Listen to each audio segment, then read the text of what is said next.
Good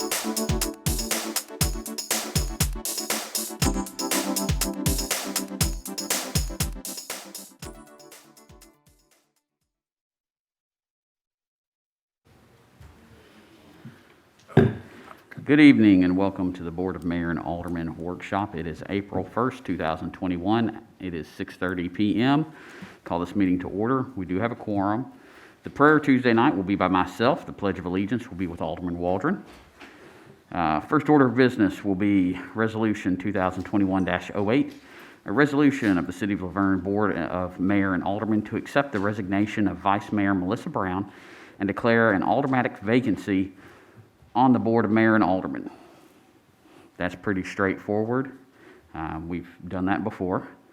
Item number 2 will be a motion to appoint a new alderman.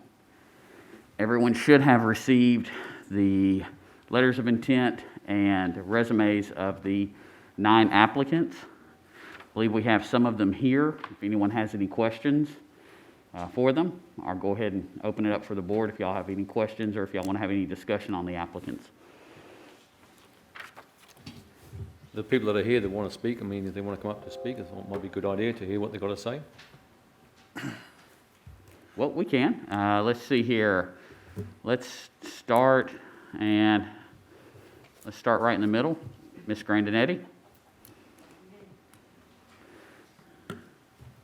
You want to come up and quickly kind of introduce yourself to the board? And I won't make a long speech. We'll save that for the meeting, right? My name is Luann Grandinetti. I live at 153 Blair Road. I've lived there for 32 years with my family, so I've been a resident that long. My son went to school here in Laverne, and both of my children are married. My husband and I are both retired. I'm retired from the state of Tennessee. I worked for the Tennessee Department of Transportation for a very long time. I enjoyed it, and I was the chief spokesperson. One other little part of my background is that for 19 years, I was the broadcast anchor on Channel 8 for the Nashville Metro Council. I introduced the council and went over the agenda with our audience, and then, of course, sat there sometimes for 4 or 5 hours until the end and did a summary. So I'm very well aware of how cities like Nashville and perhaps even Laverne conduct their business. So thank you very much for the opportunity. Thank you. Kathy Tyson, I see you back there. Come on down.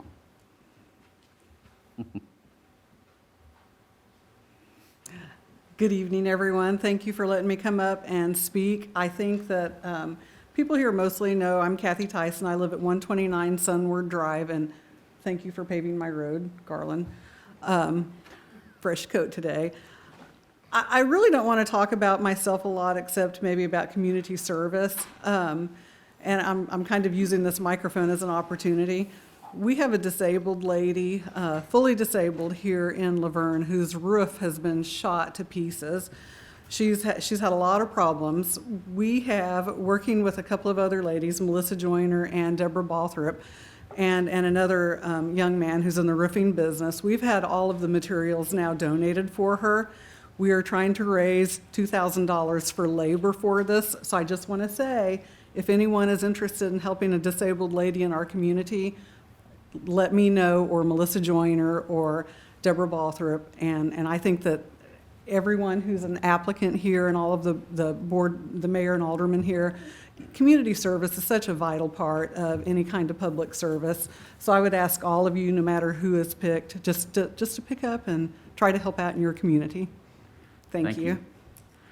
Mr. Garvin, Earl Garvin.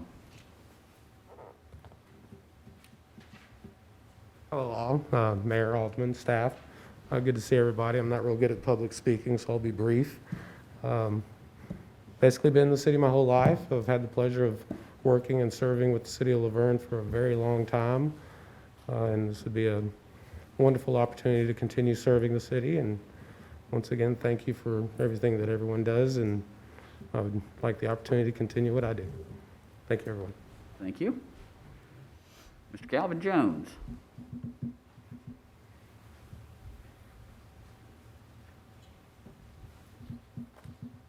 My name's Calvin Jones. I'm past alderman for the city. Worked with a lot of the boards we've got in the city. I was able to, with the last, not being reelected on the last election, take me a little time off, and had it not been for the phone calls and the requests from the constituents, I probably wouldn't be back up here again. But if I got people calling me and they're asking me to come in and put my name back in the hat, then I felt I should go ahead and do it, and continue to try to do the work that we were doing prior to my departure. So that's it. Thank you. Becky Pollard? I'm Becky Pollock, longtime resident of the city of Laverne. I applied because I think my public accounting experience in taxation, auditing, nonprofit work would be a good asset for the board and the city. I also like to learn new things and meet new people. Thank you. Thank you. Megan Honeycutt?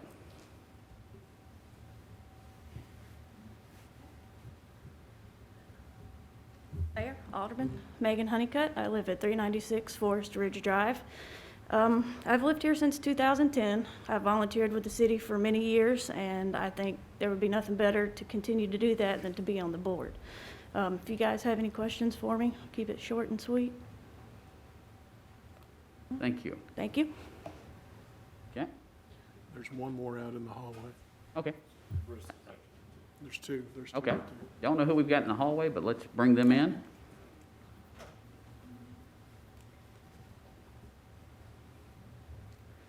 Mr. John Skinner, come on up to the podium and introduce yourself to the board. Already introduced me. Mayor, Alderman, I'm John Skinner. I live 790 Stones River Road. 60-year resident of this fine city. No question about my love, my loyalty to the city. I would like to, well, I already have submitted my application for your consideration. I would like to do more for the city than what I have done in the past. And all I'm asking for is your consideration. Just keep it short and sweet for everybody tonight. Thank you. Okay, we have one more. Oh, hold on just a minute, John, being you're going back out in the hallway, because I'm going to ask. Let's keep him in the room, just so we can have some, once we Okay. finish with the introductions, we can ask some more questions. Okay.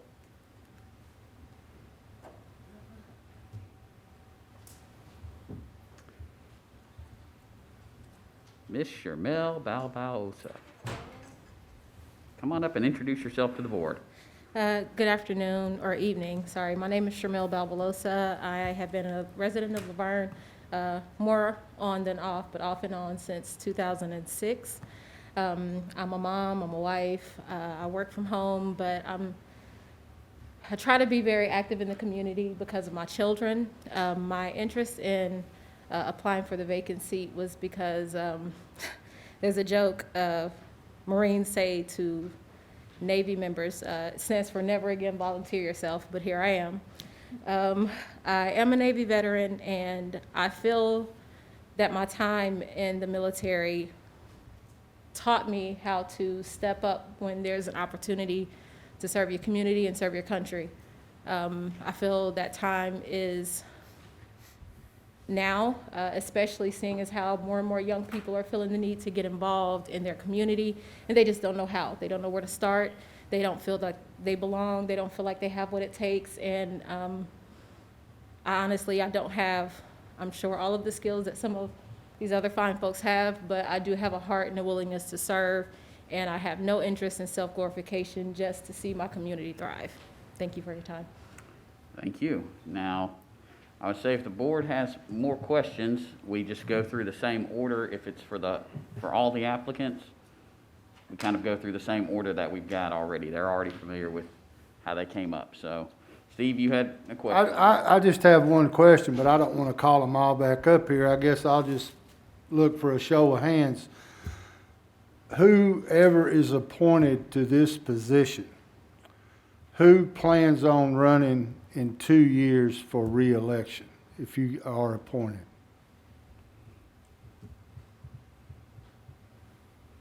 all I got. Alderman Coates? I'm good, thank you. Alderman Waldron? Okay, I do have a question for all of the applicants, and they can come up one at a time, but I would like to know how you are active in our community, and so we'll start from there.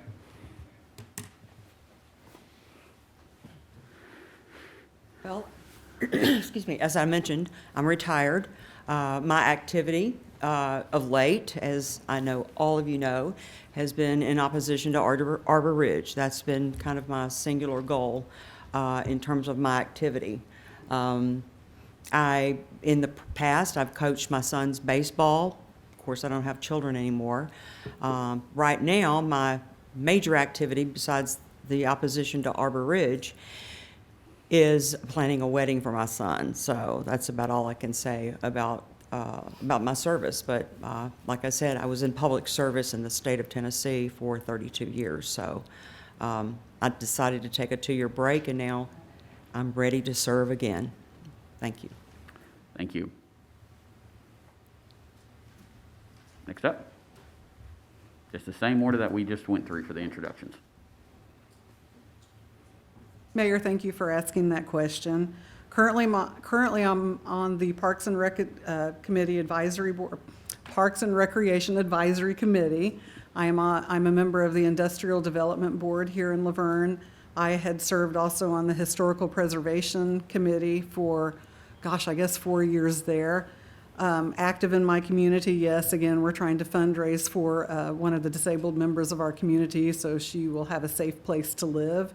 And back in October, the last fundraiser we did, we were able to raise enough money to get an HVAC unit for a grandmother and her daughter and her 2 young children. She'd lived in a home without heat and air for 2 years.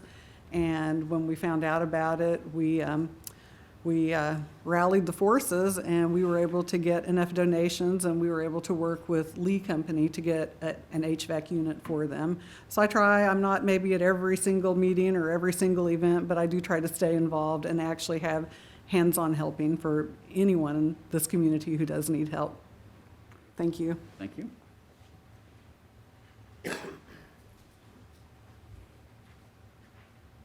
Mayor, Alderman, currently I'm serving as the chairman of the Planning Commission for the city of Laverne.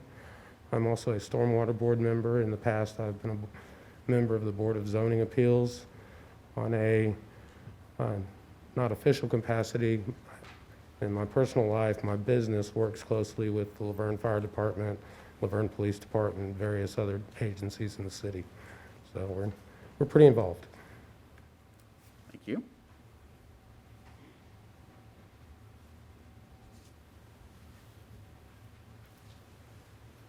I guess the majority of the work that I'm still doing for the city, I'm doing behind the scenes, of course.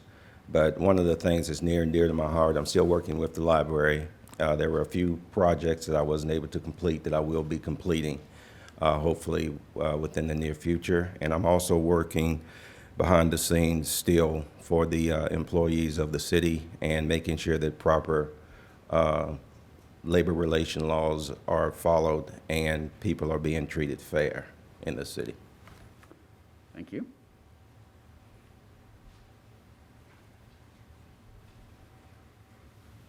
Well, I have been, keeping track of all of the boards and stuff for many years, and up until recently, I had a conflict of interest because I performed audits with the small public accounting firm that I currently work for and have for the last 24 years. So it's just now allowed me that we quit performing those audits in order to take a bigger role in the community as far as the boards and stuff that I could be on. I work with the Habitat House and have for years with each year go out for the Habitat builds within the Methodist church that I'm part of. That's it. Thank you.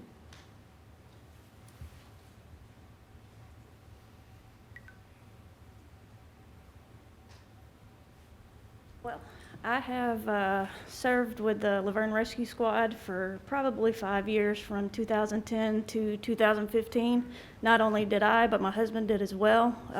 We currently are volunteers with Box 100, and he is also the chairman of the beer board, so we kind of keep volunteering in the family.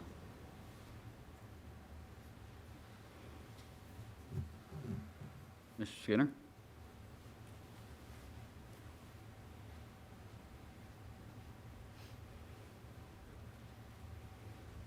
Mayor, Alderman, good question. A lot of people say they don't know who I am or what I've been doing. They just haven't been around. I've been involved with the Boy Scouts of America organization as a scout from 1968 to 1975.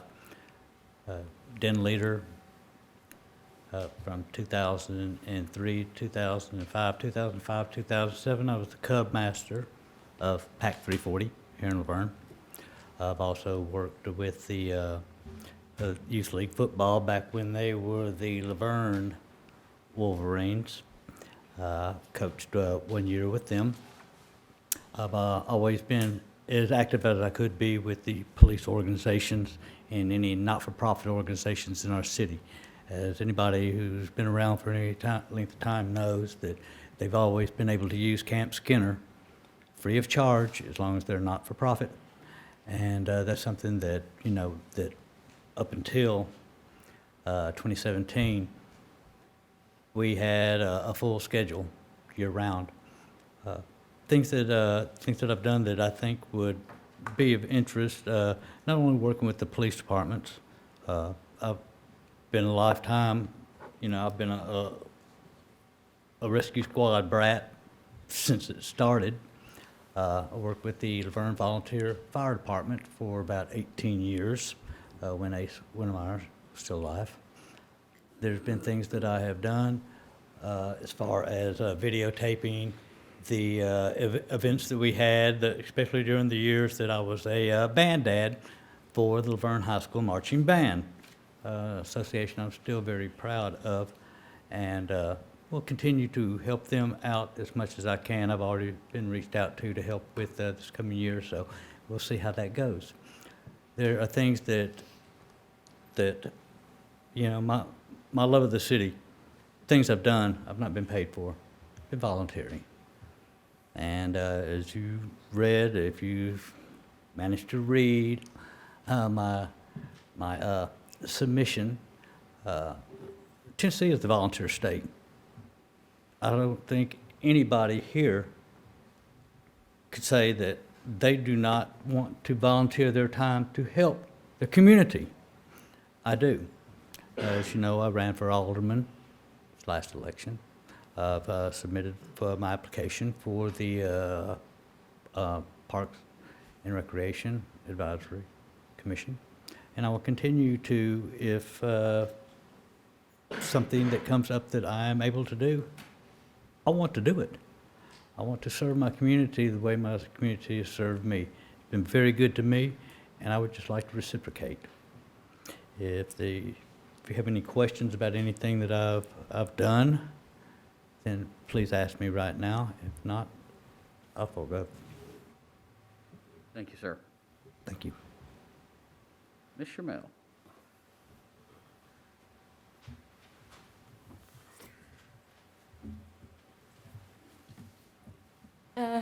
My apologies. I have to really take a moment and think.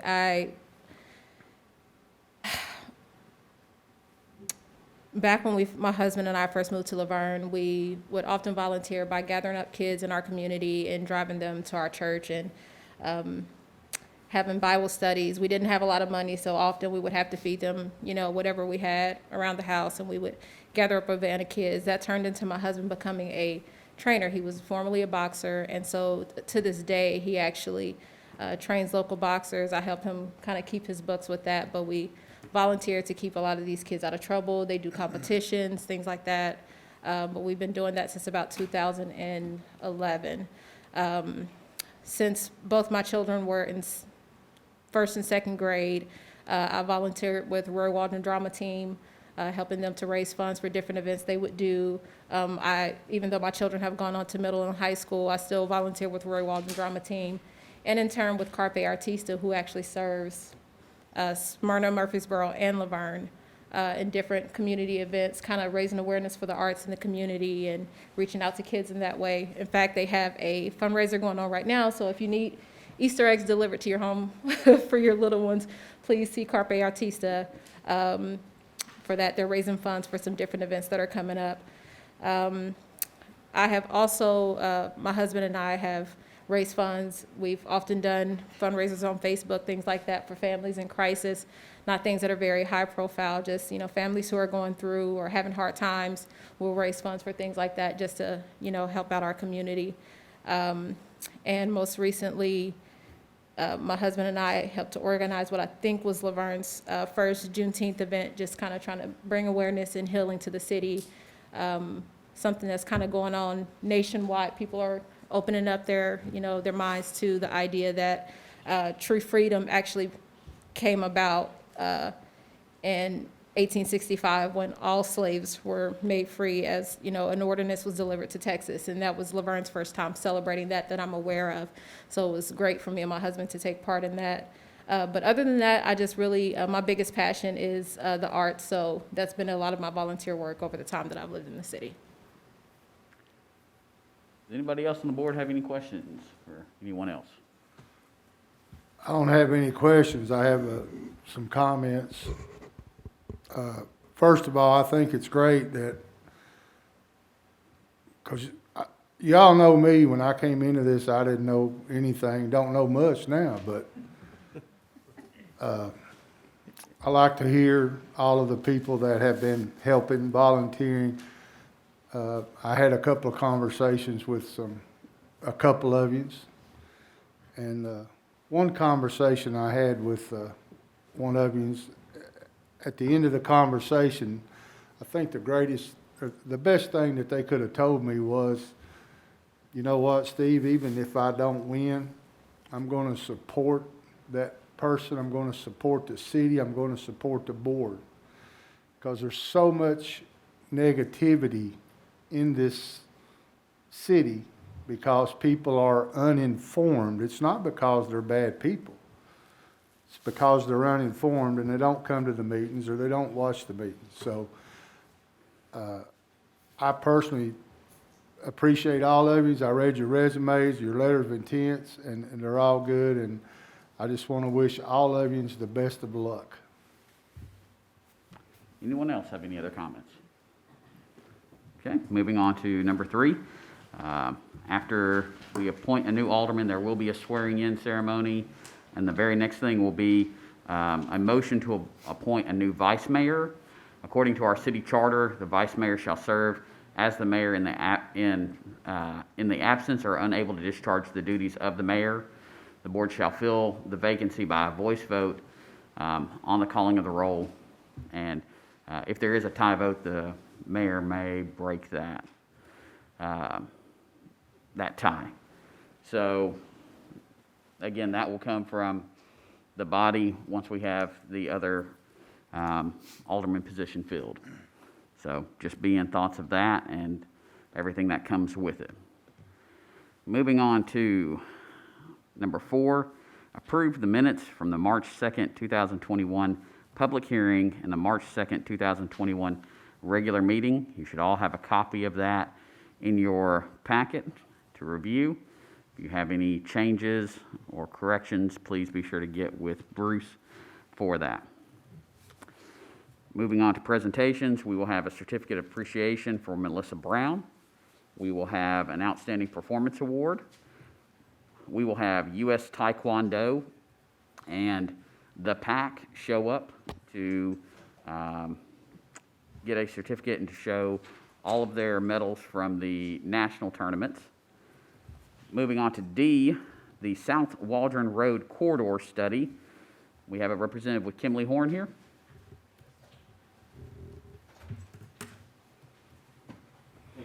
You have 2 representatives. My name is Brad Waldschmidt with Kimley Horn. I'm a traffic engineer. I'm Lee Schumann with Kimley Horn, the roadway engineer for this project. Excellent, thank you. We've been working with city staff, with Adam Leach on the South Waldron Corridor Study, and we're here to present it to you.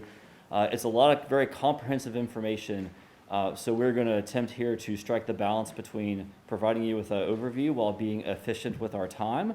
And if you certainly have any questions or things to bring up, please interrupt us in the middle of it. We are going to try to go through it relatively quickly out of respect for time, but we don't want to move too quickly. So again, the purpose of this was looking at South Waldron Road between I-24 and Rock Springs Road from a traffic and roadway standpoint. Also looking at Blair Road and the possibility of a Sam Ridley Parkway extension that would essentially create a more regional connection between Waldron and Sam Ridley and I-24. I'm going to see if this clicker works. Is it turned on the side? It is. Let's try one more.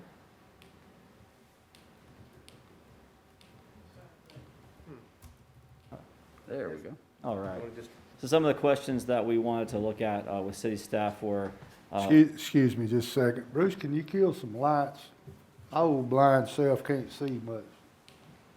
Oh, that's great.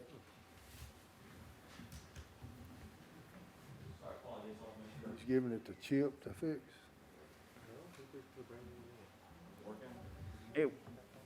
At the planning commission, it was discussed the batteries may be going dead on that. It is new batteries, okay. Yep. Hopefully, you're not too far out of distance. I don't think you are. anyway, so we wanted to look at growth. What kind of growth may happen over the next 20 years from development activity in this area? What does widening South Waldron look like? And then what does extending Sam Ridley look like? So what we've done, we've analyzed traffic and safety data in this area. We've considered some new road alignments in this area. We forecasted the development potential based on development that the city's approving over the next 20 years. What might that look like over the next 20 years? And then how large might these intersections and these roads need to be given all of that? So I kind of explained where we're at. Starting on Waldron Road, there's I-24. As we go south, the study area went all the way south through Carruthers Road, continuing on through Blair Road to the south, and then continuing on by Rock Springs Elementary all the way to Rock Springs Road. That was the full limits of South Waldron Road. And then looking at Blair Road, if we start at Waldron, the Blair Road through Vineyard Lane, and then all the way over to Sam Ridley Parkway where it intersects 24. That was our study area that we looked at for this project. One of the things we did is we collected traffic counts on these roads. We collected them in the fall of 2019. So I want to make sure everybody thinks about the traffic volume. It was fall 2019. There are these data up here, in vehicles per day. And generally, the summary is, as a traffic engineer looking at these volumes indicate that 2-lane roads are generally sufficient for these volumes. There certainly are going to be congestion during the morning and afternoon rush hours, but 2 lanes for today's volumes appear to be what we would expect based on these volumes here.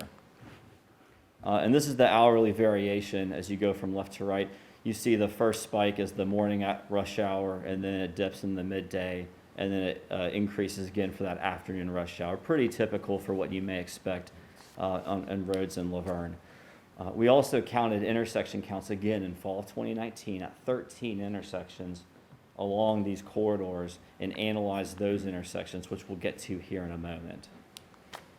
Another thing we looked at was crash data. We pulled the crash history from the database that the state of Tennessee maintains, and what we found is along South Waldron Road, in the 3 years that are noted up here, there were a little over 150 crashes, and based on that data, one of those crashes involved a serious injury, and 0 crashes involved a fatality. Now, if there were any that did involve a fatality, they are not in the state database that we pulled from, but this was the data that we evaluated.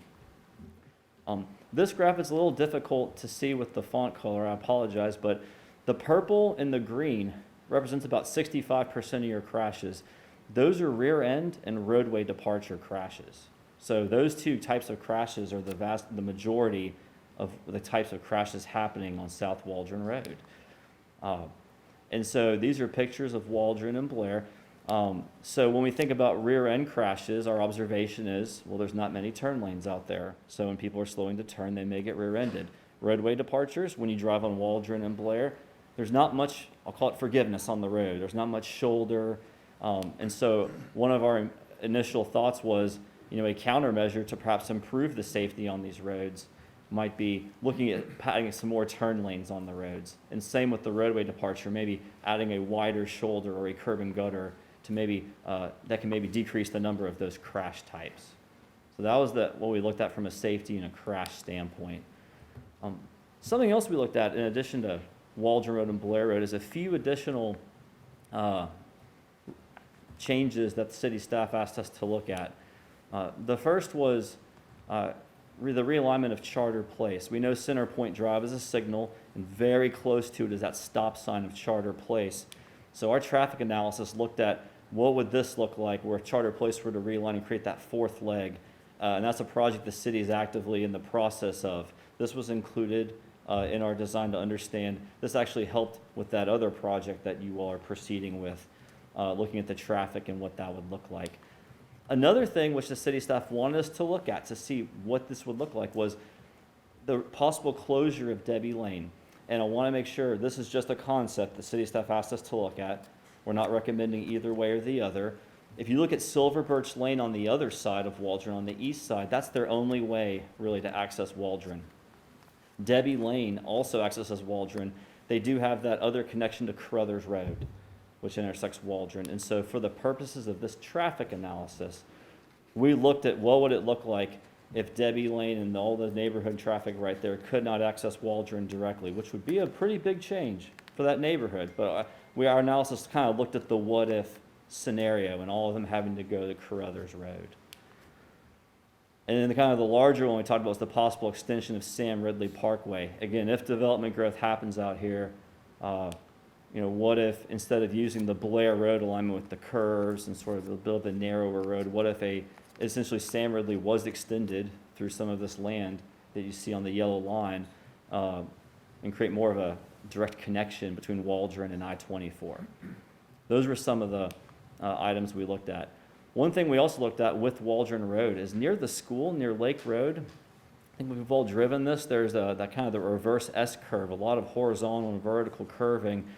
And so what our analysis and our study and our concept design looked at was how can we prepare a conceptual design that maybe would help smooth that out so the curves are not as extreme. So that was another thing that our team looked at with city staff.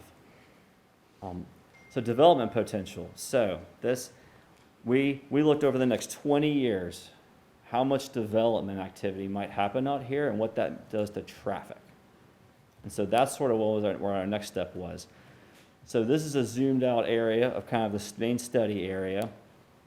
And if you see an area of land highlighted in color, we decided for forecasting purposes to look at what happens if development happens on these colored parcels. Now, some development's actively happening on them, but on several of them it is not. And it's simply a what if exercise that city staff that we performed with their consult. I'm going to zoom in a little closer. This is that top half. It's the exact same information.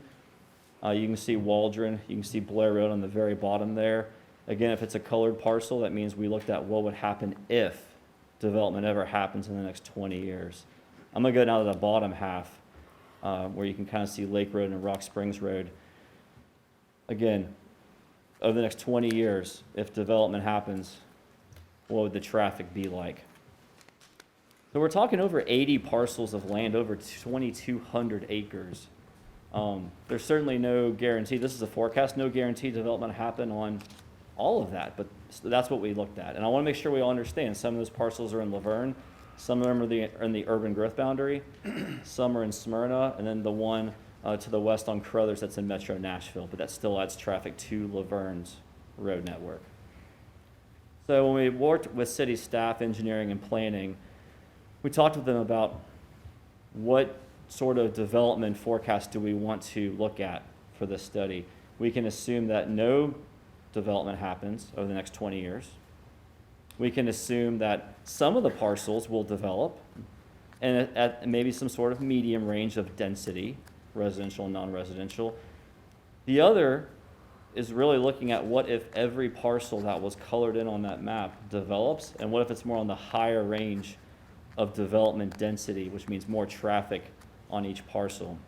And city staff ended up working with us, the decision was made to go with this option for the purposes of this corridor study, to understand what that traffic forecast looks like. So that's exactly what we did. I want to make sure we're very sensitive here in saying that we are not, and I don't believe the city staff is suggesting that development must happen on this corridor or that it must happen on every parcel. This was a what would the future roadway improvements need to be to accommodate that growth if that's what happens. So again, it's not a when development happens on all these, it's a what if it happens. That's my disclaimer. So with our planners and engineer and staff on these areas that we were just looking at, there could be about 9,000 homes on those 2,200 acres over the next 20 years. There could be. And over 4 million square feet of things like office, restaurant, retail, some industrial near the interchange. So when we generate trips, it is a very large amount of trips and traffic from that very, I'll call it aggressive development forecast that we used. Over 110,000 daily trips, 7,000 additional AM morning peak hour, over 11,000 afternoon peak hour. This is a lot of traffic that could come to this area of Laverne if the development, high density, and every parcel develops. So these numbers, they're pretty high, but we wanted to look at what does that do to the roads? What does that do to each intersection?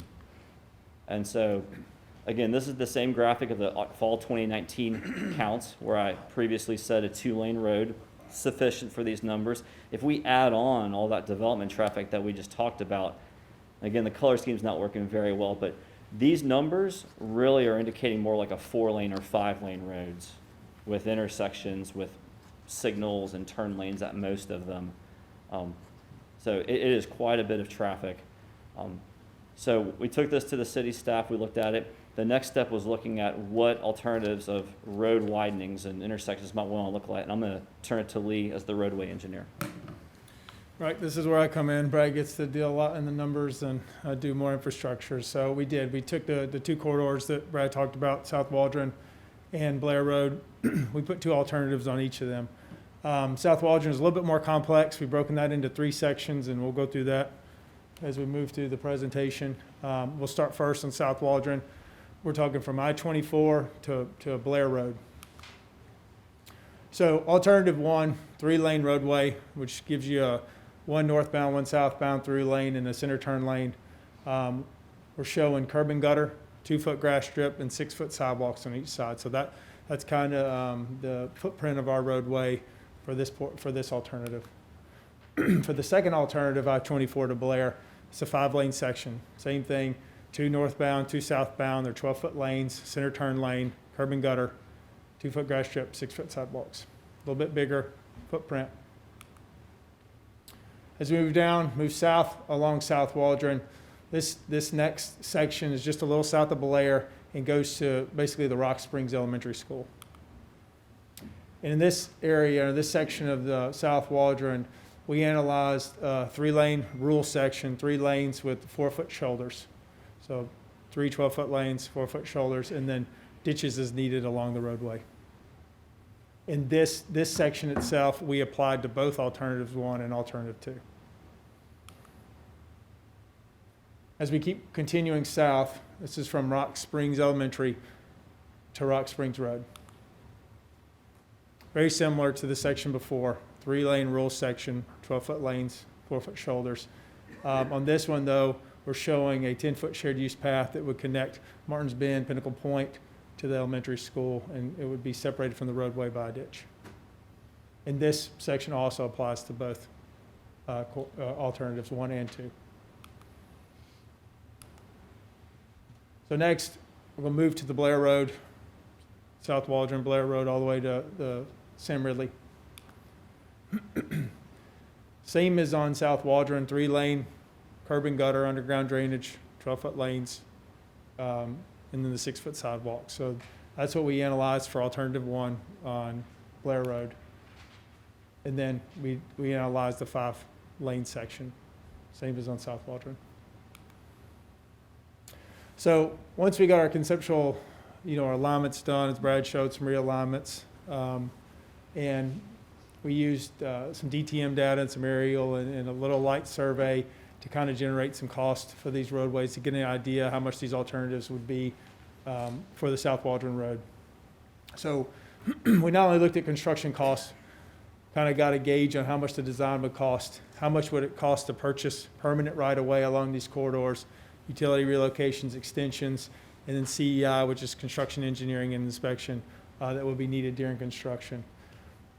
You can see, between alternative 1 and alternative 2, there's a significant amount of parcels impacted in alternative 2. As we saw, that was a much bigger footprint. It's about 59 more and about 3 acres more of right-of-way takes. And with the final construction cost of alternative 2, just over 28 million, and alternative 1, 24 million. Did the same, obviously, for the Blair Road Sam Ridley extension. We looked at the alternative 1, alternative 2, same criteria, design, how much is it going to cost us to purchase the actual right-of-way, utility relocations, construction, and construction engineering and inspection. A little different here, the same amount of parcels will be impacted, but still about 3 more acres of permanent right-of-way would need to be acquired for alternative 2. In this case, alternative 1 came in around 15 million, and alternative 2 came around 18 million. Thanks, Lee. So, talk about the traffic forecast. Lee's mentioned alternative 1, 3-lane everywhere. Alternative 2 had some parts that were 5-lane. We then wanted to analyze that and see how did it perform from a traffic congestion standpoint. So we looked at things like left turn, right turn lanes. Where should traffic signals be? We analyzed something called level of service, which is just like grade school. A and B's are great. F's are not so good. That's when we really are sitting in some congestion. And so what we did here is the red line, the horizontal line, represents the level of service F. I'll call it the line. Let's just call it the line. On alternative 1, which is 3 lanes everywhere, you can see there in the morning rush hour, there are a couple of intersections at Carruthers and South Waldron at Blair, that a 3-lane road, there would be some level of service F congestion in the morning rush hour, which that happens along some busy corridors. You see on alternative 2, if it were a 5-lane, the levels of service are more acceptable. So that's what we wanted to call out. As we move to the afternoon rush hour in the next slide, there's more traffic. There's more traffic in the afternoon. So you'll see there are more intersections at Stone Ridge, at Carruthers, South Waldron at Blair, and then Blair at Sam Ridley. In that alternative 1, everything being a 3-lane road, higher congestion levels, longer delays of vehicles. When you look at the alternative 2 on the right in blue, there's a few that are over level service F, but it's significantly better from a congestion standpoint than what that alternative 1 was with the 3 lanes. And that difference you see is it a 3-lane or a 5-lane? That is the trade-off. So we're your consultant. We're here to provide you with this technical analysis and make a recommendation. So our recommendation on whether you should 3-lane or 5-lane these roads, well, that depends. If you're looking at it from a right-of-way acquisition cost and you want to minimize how much land you have to take from parcels, we might recommend the 3-lane because it's narrower and there's less right-of-way. From a cost standpoint, 3 lanes is slightly less than 5 lanes. We might recommend the 3-lane. If you look at it from that traffic congestion level, I'd recommend the 5-lane because that's better traffic flow because you have more capacity. I want to make sure we all remember, though, those traffic congestion levels we were just looking at, that's based on that very, I'll call it aggressive development forecast over the next 20 years, and that's worth keeping in mind. That traffic levels are with all that growth that may or may not happen over the next 20 years, but that's what we modeled. And then just the size of the road. As a city, is there a desire to have a 3-lane road running through here or a 5-lane road? It's kind of a less technical and more just a general feel. Is there a preference? So our recommendation is for the city to consider which one is prioritized and valued more and consult the city staff on which one might be better. It may be the 5 lanes, or if there's a desire to, maybe the development growth will not be as forecasted, then maybe the 3 lanes may work for a longer period of time. That's sort of the trade-off. So that's the end of our presentation, and we're happy to answer any questions or thoughts.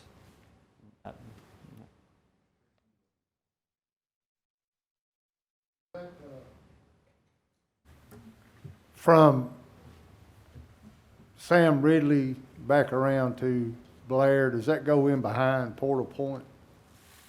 Portico Place? Or, I mean, Yes. Portico Place? Yes. And that would make the notorious curves over there a little redundant. It'd, keep that truck traffic going to that, but That's, it'd remove some of that danger. yeah, So- from from watching the planning commission meeting and the way they're gonna do those warehouses out there, that would be huge. I will say thank you for doing the study in October of 19. That's all pre-COVID. So, and it's during the school year, so that helps as far as to get a better, more accurate traffic count. I know we've heard notoriously with different projects over the years there that if you do them after COVID hit or during the summertime, you're not getting a complete picture, and this is right during school before COVID. So thank you for that. I do think this is important for us all to take in because at the planning retreat, we've been discussing a major road project. This puts as far as a lot of information right front and center for all of us.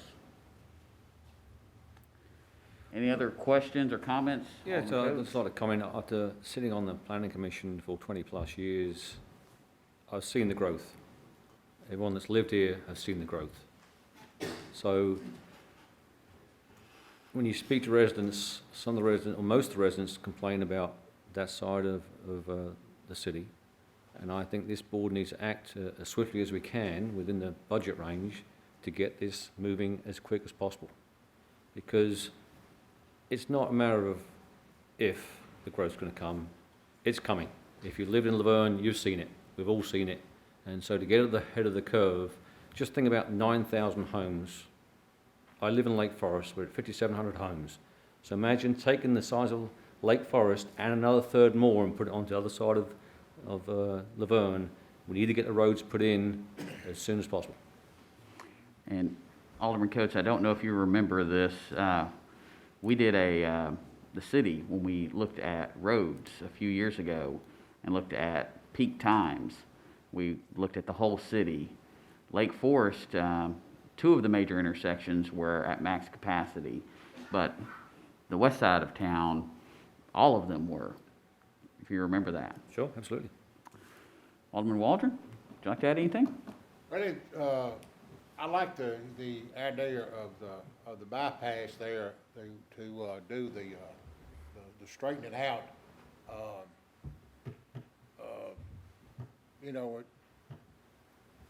Improvements has got to be done out there. Back in 2014, the city had $8 million in the general fund. By 2018, we had $21 million. Now we've got $27 million. And we got some bonds that's fixing to mature next 2 or 3 years, so that that itself opens up an avenue for revenue. You say $28 million to full, ain't it? If we bond that out over a 20-year deal, at $28 million, sounds like a lot of money. But, we're sitting on $27 million on general fund now. That's not counting water and sewer. Some of that could probably be used in water and sewer, and you bond it out in 20 years. You spread $28 million out over 20 years. It's more workable. It's more workable, and it's no doubt that we need to do improvements out there because, Middle Tennessee is hot, and it's going to be hot, and it's going to be growth. But I really like the bypass deal right there. I think that will be safer, but it also speed up the traffic. And Blair Road might need to get by with a 3-lane, but I think when it gets close to Walden Road, it probably needs to be widened out a little bit more. And around that school, if you go out there during school, cars is backed up on the side of the road, and it's hard to get past there, and a lot of people that lives close there can't get out of the driveway. So even if it goes to a three lane there, it needs to be a wider out there, but I think Waldron Road needs to be a five lane, because it's gonna take 10 years from start to finish, if you count what we done from the interstate to Murfreesboro Road. Time you start to finish, 10 years. And by the time we get through, if we do a 3 lane, it's gonna be obsolete. That's been proven with road projects all over the state, especially I-24, when they do improvements, by the time they get through, it needs more improvement. So I'm in favor of going more than what we need now, because we're not looking at the project's gonna be finished next year. People say they do it in 5 or 6 years, but more realistically, you might figure on 10 years. And what kind of traffic is gonna be there in 10 years?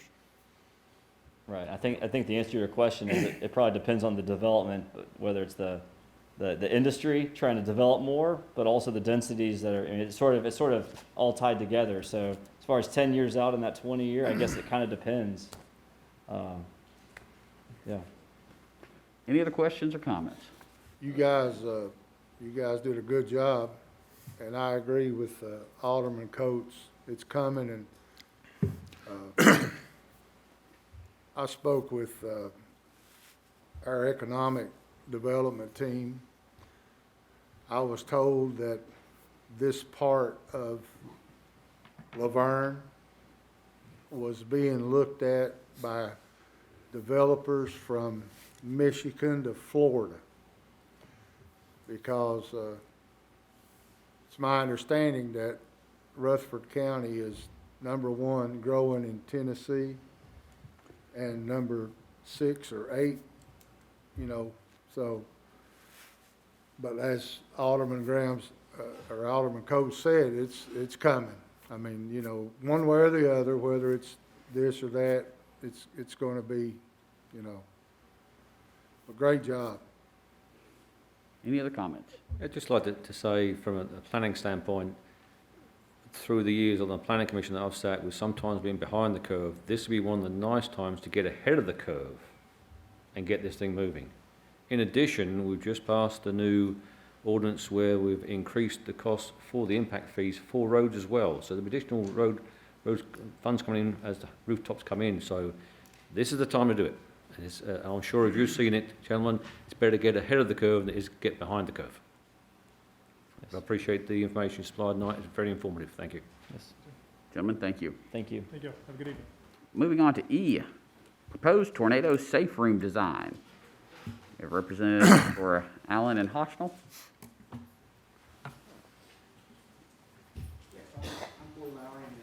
Allen and Hochsnell. This is Marissa Nolan. She's the landscape architect with Allen and Hochsnell. We've got I don't know if it might help to dim the lights again. Thank you, Bruce.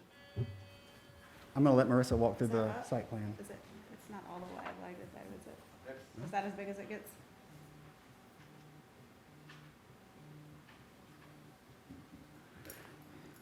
Glenn, can you I make thought I that could- bigger? Can you expand it? That's not embedded, that's not a slideshow, that's embedded in the packet, so. Oh, okay, that's If you'll fine. just tell me. when Okay, to that's change fine. Slides, I'll be glad. It's fine, it's fine. Can everybody see it? Might be a little, and I guess we've got a hard copy too. But this is a tornado safe room that the city saw the need for, probably, 3 or 4 years ago, and now it's come to fruition, right? It's been funded. We've been through the design process with the city, and it is going to be located next to the senior center. This building right here is the existing senior center. This is the new FEMA safe room, and the safe room is actually just a portion of this larger building. So it can be used for all kinds of community uses. I think there's several functions that Laverne has throughout the year that will be utilized here. It's a rather large site, In working with Adam, we have decided to incorporate several plaza areas for outdoor seating. The senior center and the new building are linked together with a breezeway right here. In the back, this asphalt paved road or drive is to be utilized by vehicular traffic when there is an emergency and people need to access the storm shelter. They can drive this way around the drive and then park just in the grass. It'll only be used during, hopefully never, but if there's an emergency, they can use that for overflow. This parking area is more for day-to-day use of the senior center in this facility. This little walk right here is a fitness loop that would have outdoor fitness equipment. This is, I believe it's a quarter, maybe it's a third of a mile trail. So it can be used as a walking path that will have vehicular barriers here and here that can easily be moved when needed to access this for emergencies. And we created this connection to the neighborhood, but it will only be open during emergencies as well. I think that's pretty much it for the site plan. We don't have any trees in the back because it's all rock back there, but. Yeah. Ready? Interiors. Interior, floor plan. Oh, you can go back one, Does that go backwards? please. So here you can see the senior center, and here's the connection to it. If you're coming in for community center use, like we anticipate it'll be used for most of the time, you'll come in through this covered entry here. You're coming into a large lobby. There is a catering kitchen here that connects to the lobby via a window here. To the right, we've got some pantry space, mechanical space and storage, and a large admin area that can be partitioned off as you need in the future. Moving on into the safe room, you come in, you've got restrooms that serve the entire facility, some mechanical space, storage space, a generator room. One thing you'll notice is that in the two main entrances, we've got walls that come and block them off. That's for projectile, in case a projectile comes through the door. The doors are protected, but these walls should keep anything from coming past them. If you're coming from the back in a storm event, you'll come through this door, which has large signage overhead to direct you in the case of an emergency. Here's the plaza, one of the plazas, and a few more. We anticipate these will be used by the seniors in their day-to-day activities, and this is more like, since it's on the corner, it's more like community use. This is just a brief reflected ceiling plan. I only show this to show that we're trying to do some nicer things on the inside of the safe room and in the lobby. We have exposed ceilings in the lobby. We've got lots of glass, so we want to make that a nice space. We also want to make this space nice. We're going to look at the exterior elevations and talk about building materials. If you can go to the next slide, please.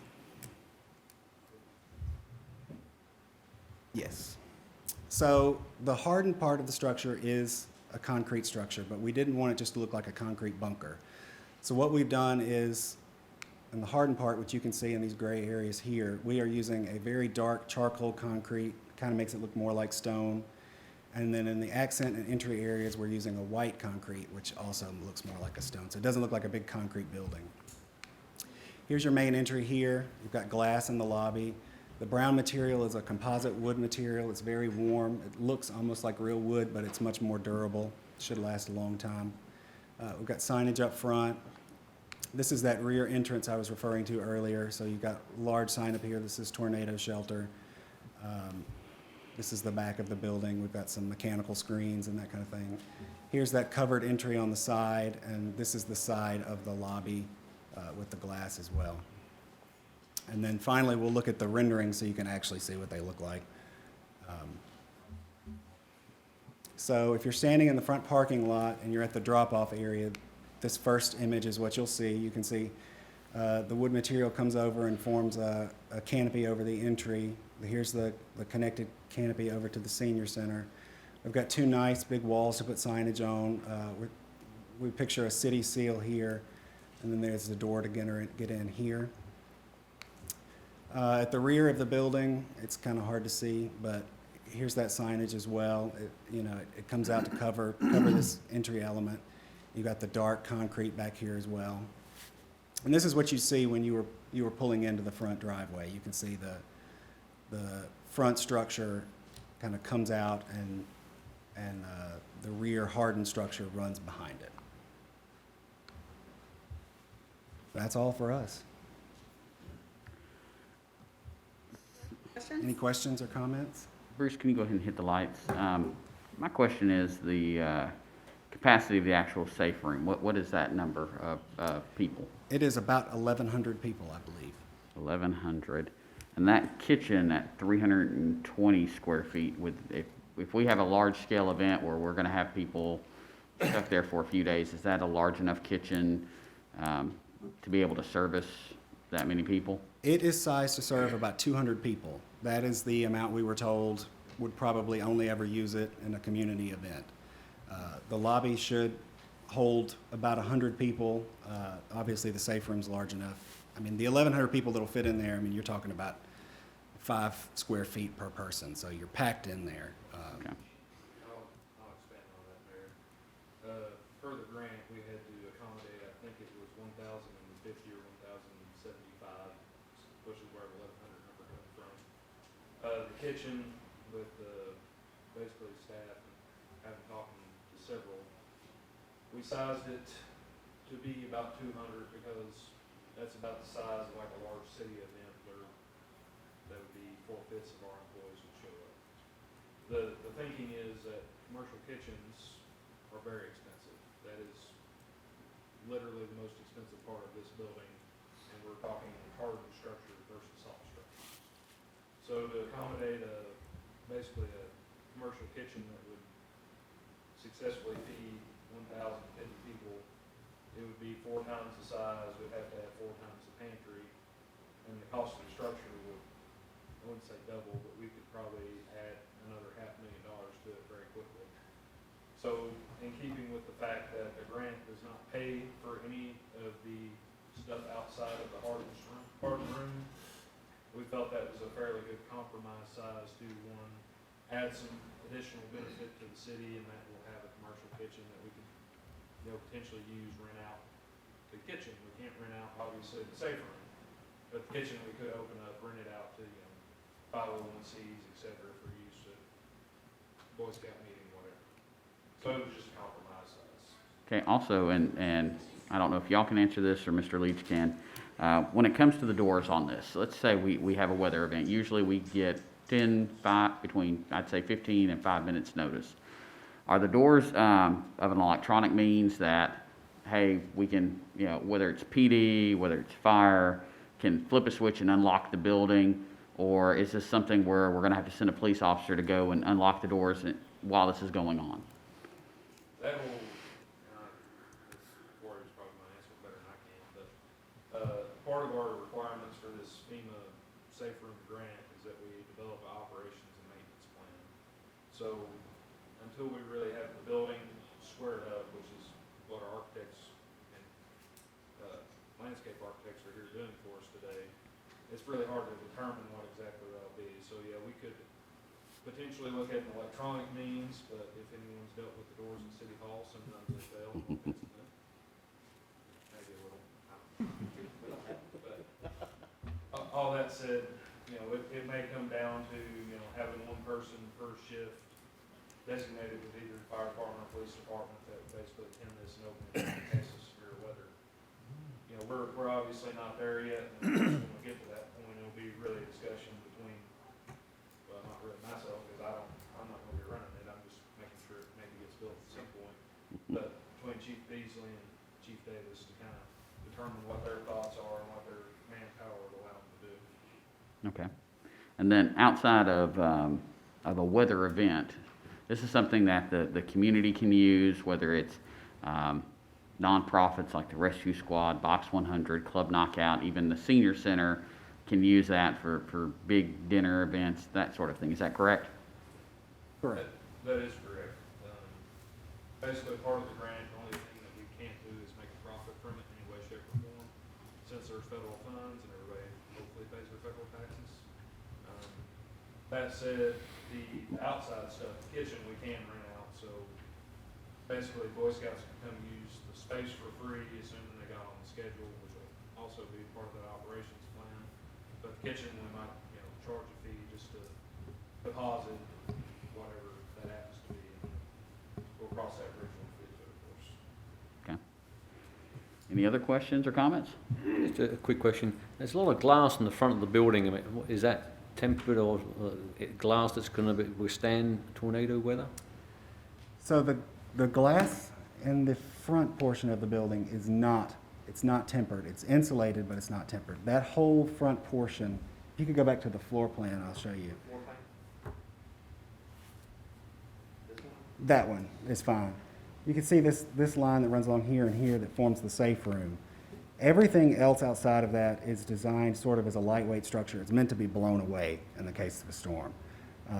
We've got other exits coming out of here. We anticipate there might be some blockage coming out of this door in the case of a storm. So you would probably use one of the other 3 doors in that case. But no, it is not. It's not tempered. It's not meant for a storm. So, once this thing is complete, I'm assuming, I'm asking David or maybe Adam, I'm not sure, will there be like a door added to the end of the senior center where the canopy is, the walkway? More than likely, David, what's your name? Yeah, I think that's our plan, pretty much, to connect the two and have an access door on that far end. And The other thing, of course, is that, and I'll say nice things about our architects, it's a pretty good looking building in my personal opinion. We're gonna have a really nice looking building with some good landscaping, freshly paved parking, all the fun stuff that comes with a new building next to it. No offense about running senior center, but maybe a less nice looking building, so at that point we may. So what you're saying is, once this is done, we're gonna make the senior center look as nice. I like that theory. Somebody write that down. I'm not saying that it's completely a 100% board decision, but I would firmly expect that either David or I will make that suggestion once this thing comes to fruition, that we make the senior center look a little more like our nice new building. Alderman, no, I heard him say it too. Good. I was gonna say, Bruce, you got that wrote down. I just asked for money, I don't write checks. If y'all budget the money, we can do it, that's not an issue. Not to speak ill of the senior center, but we did pull the sidewalk up from in front of it so we could put some landscaping in front of it.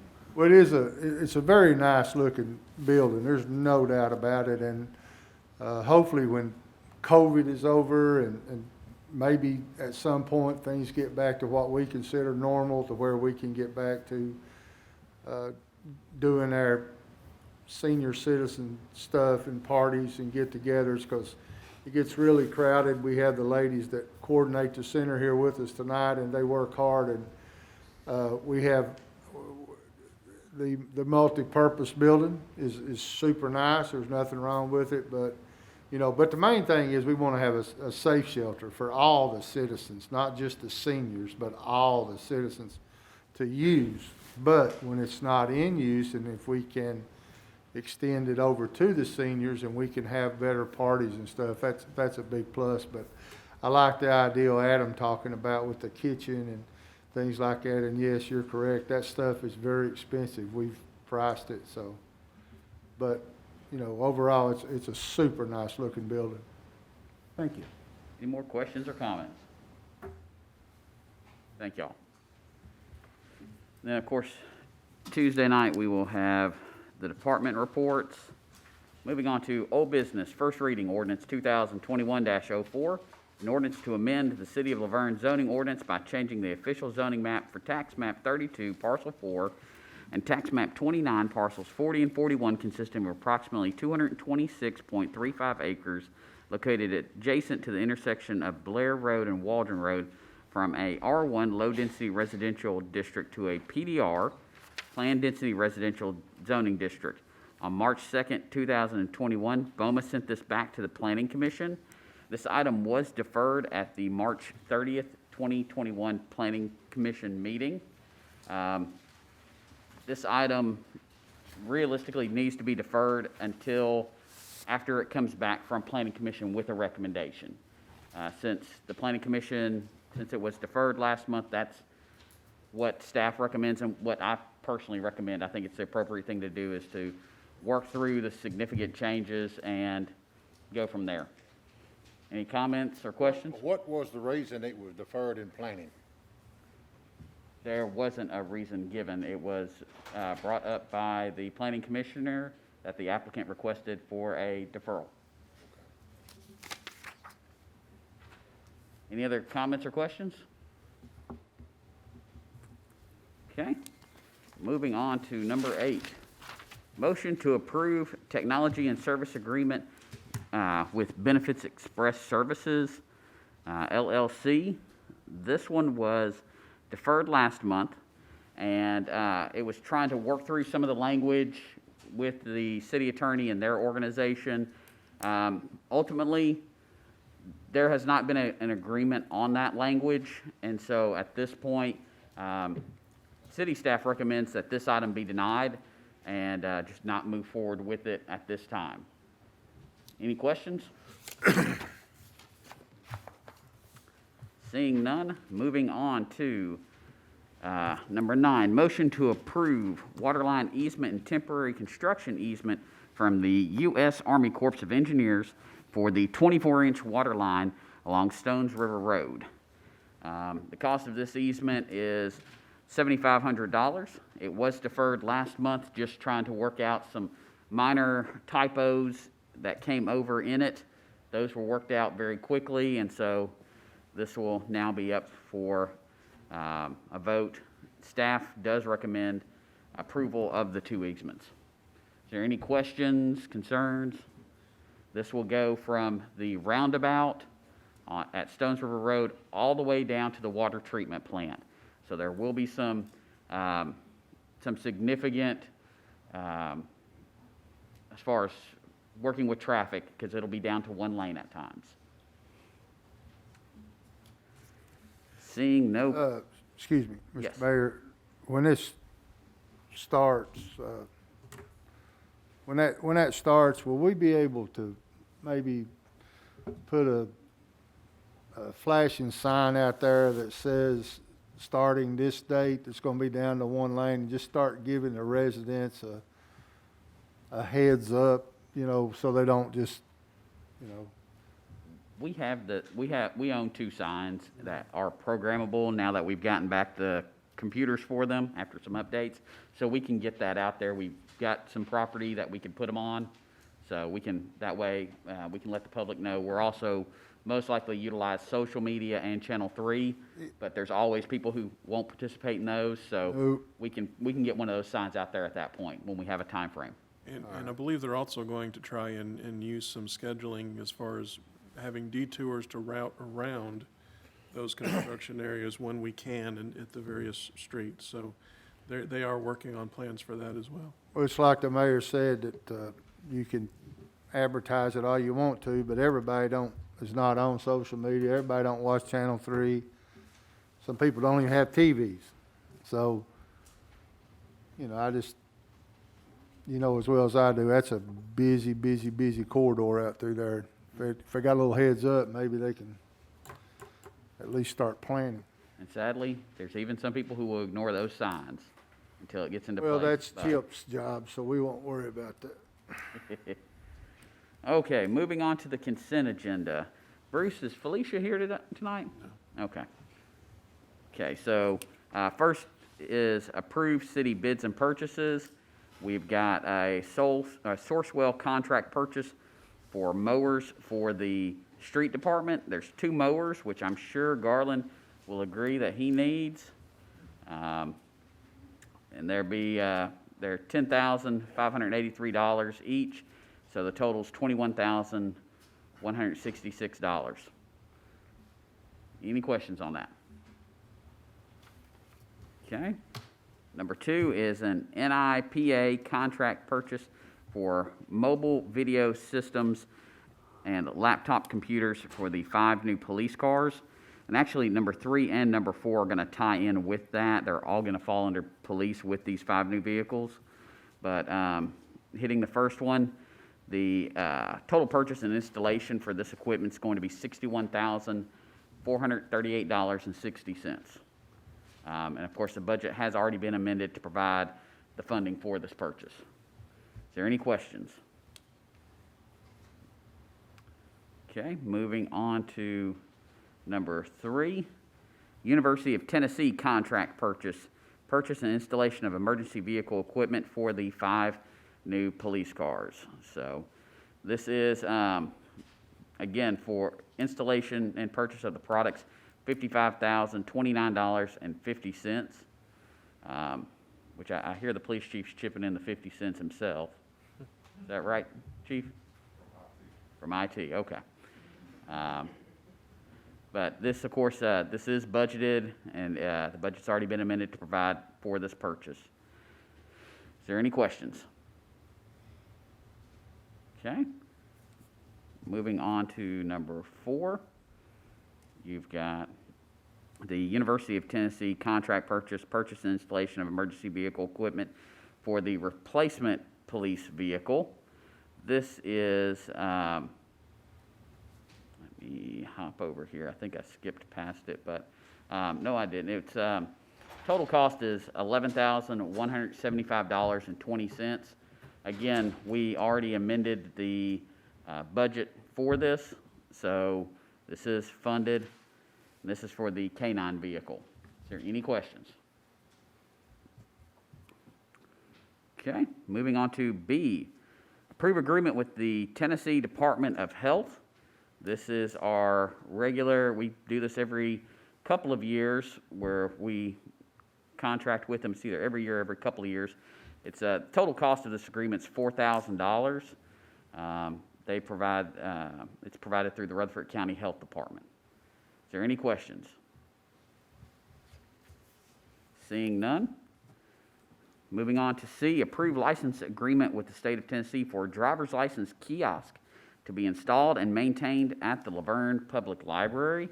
This is one we've been working on with Representative Sparks, and finally was able to get the contract sent over to the city.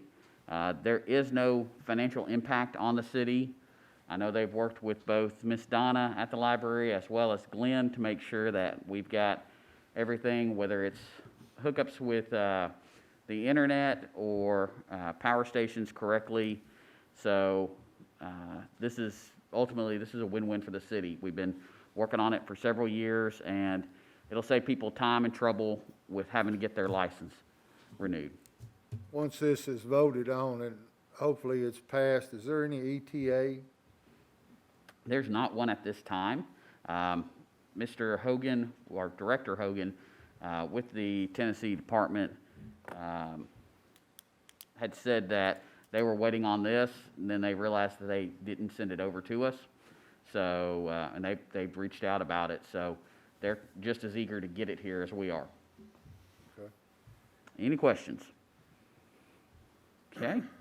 Moving on to D, approve a band performance contract with Mixtape, an 80s band for the Independence Day celebration. This is, each year we bring in a band to perform. The total cost is going to be $2,500. We will have 50% as a deposit, and then the rest of it will be paid that night. Any questions? Have you seen them, David, heard them, talked to them? Well, they were here a couple years ago for Old Timers Day. They were one of the acts early in the day. Uh-huh. There was a lot of issues with the sound equipment and the generators that day. So their experience wasn't the greatest, so they come highly recommended. We'd like to give them another opportunity. They graciously accepted. So hopefully this experience will be a lot better. Good deal.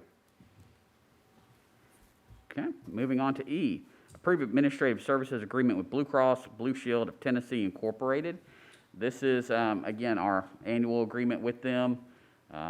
The service fees are $47.83 per month per subscriber, and staff recommends approving it. Again, this is our annual contract with them.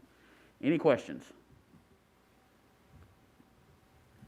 Seeing none, moving on to F, which is approved contract to audit accounts with Yuri Howe and Associates for the fiscal year 2020-2021. This is our annual contract to audit city accounts. By state law, we are required to do this. Total cost this year will be $37,750. Any questions? This company's done it for years and years, and I've never heard anything, but they've done a good job. Well, they've been roads almost 20 years, hasn't they? It's in that neighborhood, yes. Long time, and they've done a good job, so I'm happy with them. Okay, moving on to G, approved memorandum of understanding with Volunteer Behavioral Health Care Services or System, DBA, the Guidance Center, Smyrna, for the provision of evaluation services. This is essentially, it's a group that can conduct and assess evaluations and do a turnaround time quicker for our city than some of the other places that we use. It's easier to schedule, so our candidates won't have to travel as far as well for these tests. The cost of the evaluation is $197 per evaluation. Is there any questions? Okay, moving on to new business. First reading ordinance 2021-05, an ordinance of the City of Laverne to amend Title IV, Chapter 3 of the Laverne Municipal Code to establish an updated occupational safety and health program plan, devise rules and regulations, and provide for a safety director and the implementation of such a program. That's a mouthful right there, but this is an ordinance to update our OSHA program plan, and that's required by the state every 7 years. Last time this was updated was December of 2013. It outlines the policies and procedures of occupational safety. It also names who the safety director is for the oversight of the program, which is currently the city administrator or his designee. Is there any questions about this? Seeing none, we're moving on to number 12, first reading ordinance 2021-06, an ordinance to amend Title I, Chapter 1 of the Laverne Municipal Code by adding a new section 1-108 regarding vacancies on the Board of Mayor and Aldermen. This is something I asked Bruce to put together, and realistically, I believe I should have asked for it probably right off the bat 2 years ago. But this is essentially putting into our municipal code a way for us to fill vacancies. And as it's stated in here, it lists two different scenarios. The first one is if an alderman position is vacant and it is due specifically to an election, the alderman candidate from the election with the next highest number of votes shall be appointed to the board and be sworn in at the next regular meeting. If there are no other candidates, the selection process found in the next section will be utilized, and that is if an alderman's position is vacant and it is not due to an election, the board shall accept a letter of intent and resume from interested citizens, and at the next regular meeting, the board shall appoint the interim alderman who shall be sworn in at that meeting. So essentially, it's the process that we're going through right now with filling Melissa Brown's seat. Same process we've gone through before. It also is the same process that whenever we had a vacancy at the last election that we used to fill that seat. Is there any comments, questions, discussion on this?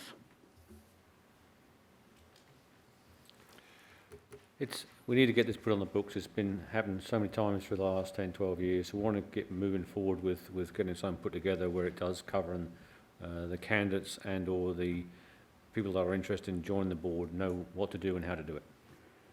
I think it also adds a little bit of clarity for staff as well, whenever you've got an election caused vacancy, really, without this, it's open for anybody. I mean, they pick and choose anybody they want to. So this makes it so that the voter's choice in that election for the next highest vote would be the ones that is filling that seat. Yeah, that deal that happened years ago and jumped over to third and fourth place vote and put in, that.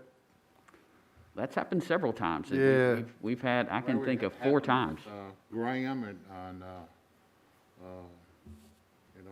when we appointed Graham, at that time, the next in line would have been, Jim Anderson.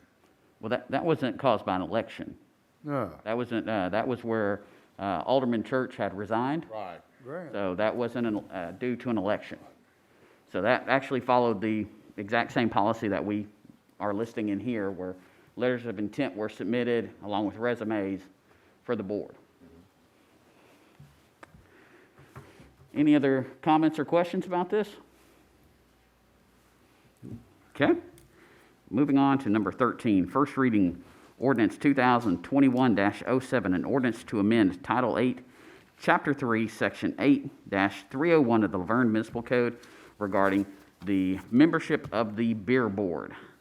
And these next few ones regarding memberships are just updating a little bit of our boards where there's no residency requirements currently on them. And so that's what this is doing, is it's updating the just residency requirements that says the board members shall be residents of Laverne. Any questions? Okay, moving on to number 14. First reading ordinance 2021-08, an ordinance to amend Title 14, Chapter 1, Section 14-101 of the Laverne Municipal Code regarding the membership of the Planning Commission. And again, this is putting in there a residency requirement. Any questions? I think to be on any board, I think you need to live here. Well, that's what this is, shoring up the remaining boards that don't have residency requirements. Yeah, I mean, you can't. I think there may be 1 or 2 other ones. There's 1 or 2 others that call for more professional type licensing, like stormwater, maybe stormwater board, where you want people that are experts in those specific areas that you may or may not have. I do. That makes sense. I agree with that, but, the other stuff that impacts the city directly. Right. Well, I guess they all do, but that makes sense. Any other discussion? Moving on to first reading ordinance 2021-09, an ordinance to amend Title 14, Chapter 5, Section 14-501 of the Laverne Municipal Code regarding the membership of the Board of Zoning Appeals. And this again is residency updating. Any questions? Okay. Moving on, first reading ordinance 2021-10, an ordinance to amend Title 20, Chapter 2, Section 20-208 of the Laverne Municipal Code regarding the Parks and Recreation user fees. And David, I may have you come up here if you don't mind for this one. This is a request from Parks and Rec to approve rental periods for the multipurpose building. And this is kind of just changing a little bit with their times, if I'm remembering correctly. Yes, sir. It's changing it from a double rental to a single rental a day. Currently, it rents from 8 to 2 or from 4 to 10.